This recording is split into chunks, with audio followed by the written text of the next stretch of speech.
તો સાબરકાંઠા ભાજપમાં વિવાદ વચ્ચે હવે કોંગ્રેસ એક્શનમાં જોવા મળી રહી છે। મેઘરજમાં કોંગ્રેસના ઉમેદવાર તુષાર ચૌધરીનું સંમેલન યોજાયું।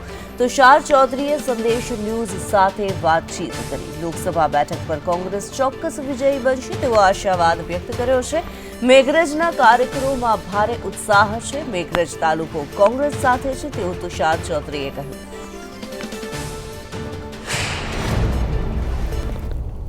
સાહેબ આપ મેઘરજમાં પધાર્યા છો, ઢોલ વગાડી કાર્યકર્તાઓ સાથે અભિવાદન છે, ક્યાંક ને ક્યાંક પ્રચારના શ્રી ગણેશ મેઘરજથી કર્યો છો, શું કહેશો?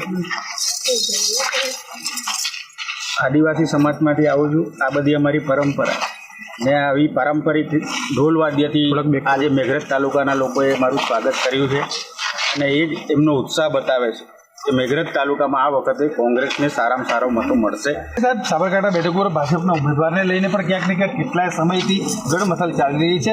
એની વચ્ચે આપ જે ઉમેદવાર માટેની બવાલ છે ત્યાં મેઘરજમાં આવી રહ્યા છો, કેવો ઉત્સાહ કાર્યકરોનો કેવો થાય?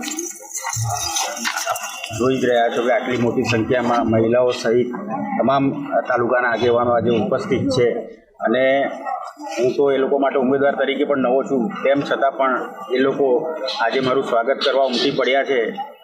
એ જ લોકો આજે વધારેમાં વધારે મત કોંગ્રેસ પક્ષને પણ અપાવશે। ફરી બાયડ વિધાનસભાના પણ બંને તાલુકામાં આવતીકાલનો મારો કાર્યક્રમ ગોઠવાઈ ગયો, એટલે એ રીતે મારો અરવલ્લી જિલ્લાનો તાલુકા કક્ષાનો પ્રવાસ આવતીકાલે પૂર્ણ થશે।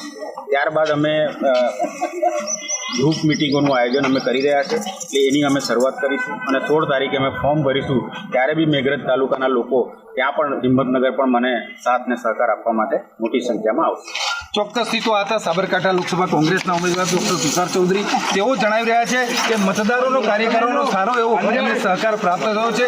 આગામી 16 તારીખે તેઓ લોકસભા ઉમેદવાર તરીકે સાબરકાંઠા બેઠકનું ફોર્મ ભરવાના છે, ત્યારે કાર્યકરો અને મતદારોમાં જબરદસ્ત ઉત્સાહ છે તેમ તેઓ જણાવી રહ્યા છે।